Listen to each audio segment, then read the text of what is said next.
Namasté les divines et les divins, j'espère que vous allez bien et que votre semaine s'est bien passée et que votre horoscope vous a été utile ou du moins vous a permis de vous orienter dans tel ou tel sens, de prendre telle ou telle décision. Donc comme chaque début de semaine, tous mes remerciements à ceux qui ont visionné les différents signes, que ce soit l'ascendant, le signe opposé, le signe principal. Bienvenue aux nouveaux abonnés, et oui, il y en a toujours, il y en a plus de 240 maintenant, donc ça fait toujours plaisir en tant qu'amateur, que chaîne amateur, donc voilà, ça fait toujours plaisir. Donc plusieurs petites choses pour cette semaine avant de vous délivrer l'horoscope de la semaine du 19 avril. Donc tout d'abord, bon anniversaire à tous ceux dont ça sera l'anniversaire cette semaine. Donc il y aura des béliers et des taureaux, puisque en milieu de semaine, ça va changer de signe.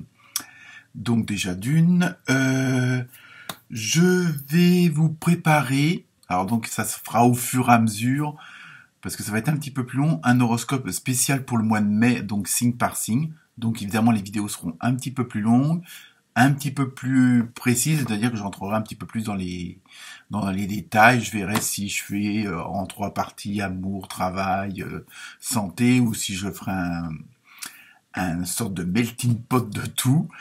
Donc ça à venir. Donc je les mettrai sur la chaîne au fur et à mesure. Parce que le mois de mai c'est dans 15 jours, donc que ça vous permette peut-être de faire des prévisions pour les semaines, voire les mois à venir. Donc cette semaine, autre nouveauté, je vais vous indiquer, c'est un petit renseignement en plus bon d'un chiffre numérologique qui a une signification assez en corrélation avec les cartes tirées. Donc je vous mettrai donc le chiffre du jour, le signe opposé qu'on appelle l'opposé polaire. Donc par exemple pour les vierges, l'opposé c'est les poissons et vice versa pour les poissons c'est les vierges. Donc on appelle ça l'opposé polaire. Comme quoi on en apprend tous les jours. Je vais aussi vous indiquer votre pierre entre guillemets porte-bonheur, que ce soit le saphir, la métisse ou autre.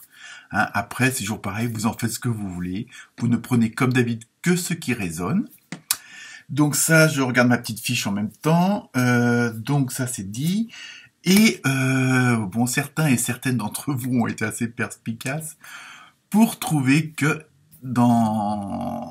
parmi mes passions, en plus des cartes et de la voyance, du clair ressenti, du clairvoyant, je suis aussi un romancier amateur.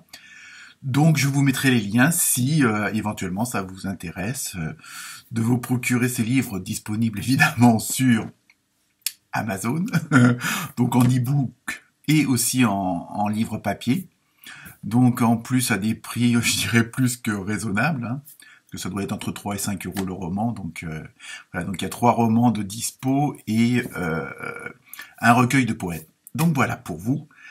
Pour cette semaine, donc je me suis servi cette semaine de l'oracle des animaux sauvages, du tarot onirique, du tarot karmique. Oui, je sais, j'ai fait pas mal de... Et pour terminer, l'oracle des artisans de lumière. Donc oui, c'est un petit peu assez constant cette semaine. Consistant, pardon, n'importe quoi. Consistant cette semaine. Donc, et malgré le fait d'avoir utilisé plusieurs jeux, les cartes elles sont bien reliées entre elles, que ce soit même les chiffres, la numérologie, tout ça, c'est bien relié entre elles, donc c'est assez intéressant. Donc bon visionnage, bonne lecture, n'hésitez pas à liker, à partager, et puis à me ramener d'autres abonnés, tout simplement. Namasté, bonne semaine.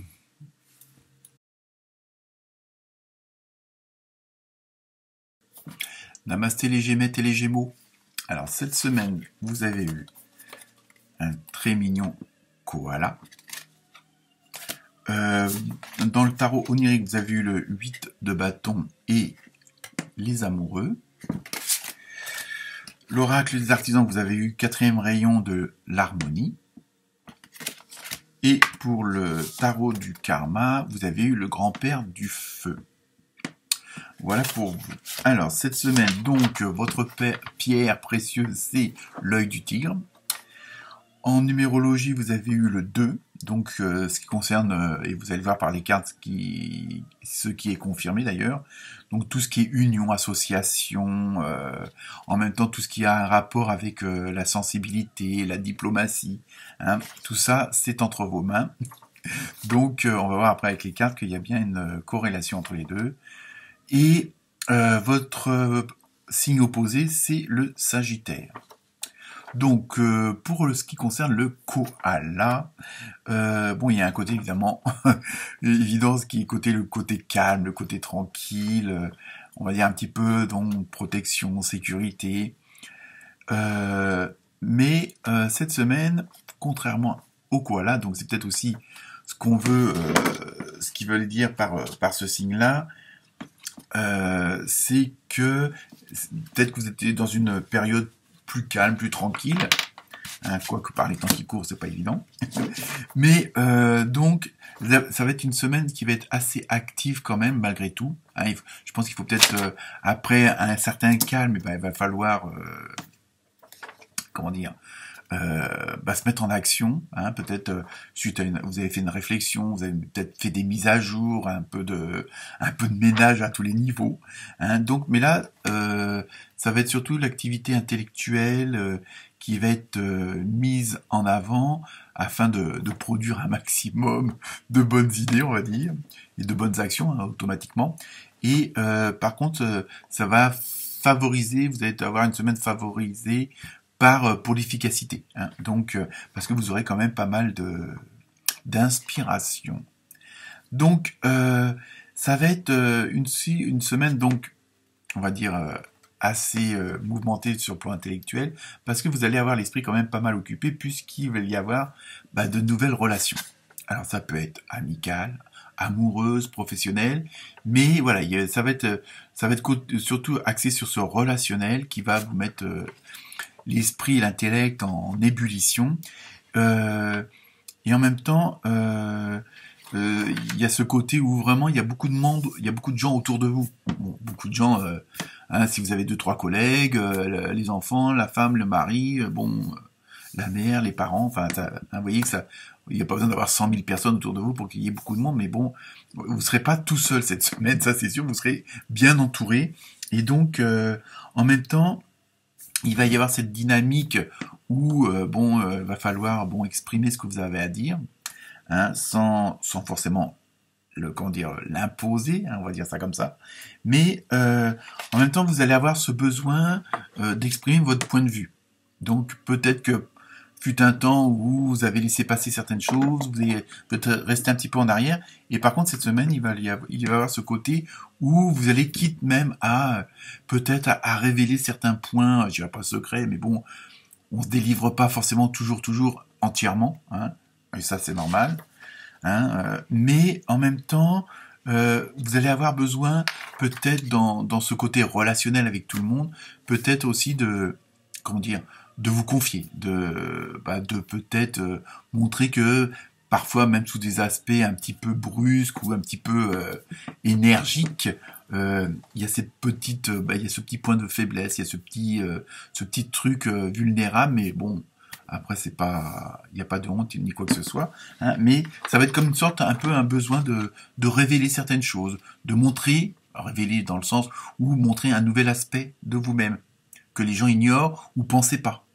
Donc c'est pas forcément un secret inavouable ou quoi que ce soit, mais montrer une autre partie de vous-même, peut-être parce que les gens vous jugeaient ou vous prenez pour telle ou telle personne, mais bon, hein, il y a que nous-mêmes qui puissions nous connaître vraiment entièrement, hein. Comme je dis, si les autres vous jugent, c'est qu'ils vous connaissent pas, tout simplement. Donc en même temps, ce besoin de vous révéler, hein, de vous exprimer, de vous confier aux autres et puis de montrer une autre partie de vous-même. Ça va être c'est un besoin que vous avez au fond de vous-même pour récupérer une certaine harmonie. Hein. C'est surtout ça. Et en même temps, même si, je sais pas, ce que vous pouvez avouer, révéler ou confier, en même temps, vous allez avoir la forme pour transformer ça comme, je dirais pas forcément quelque chose de négatif, mais de le mettre à votre avantage. Donc ça va devenir quelque chose de positif et qui va encore accentuer et monter en puissance la fameuse harmonie et l'équilibre que vous recherchez et que vous voulez. Hein, donc cette semaine, tout ça, ça va vous faire que, ça va pas mal vous occuper, mais en même temps, à la fin, il y a le fameux succès. Donc, il y a la réussite. Vous arrivez à vos fins, entre guillemets, mais dans le bon sens du terme. Je veux dire, donc, vous allez voir que il a été nécessaire, que ça a été bénéfique. Enfin, c'est ça que je veux dire. Ça a été bénéfique, de vous révéler sous un autre jour, de révéler une partie de vous-même que vous n'aviez pas l'habitude de montrer, hein, que vous pouviez être sensible à telle et telle chose. Donc voilà. Donc cette semaine, les révélations vont être plus que bénéfiques pour vous. Donc bonne semaine à vous, les Gémeaux et les Gémettes. Namasté.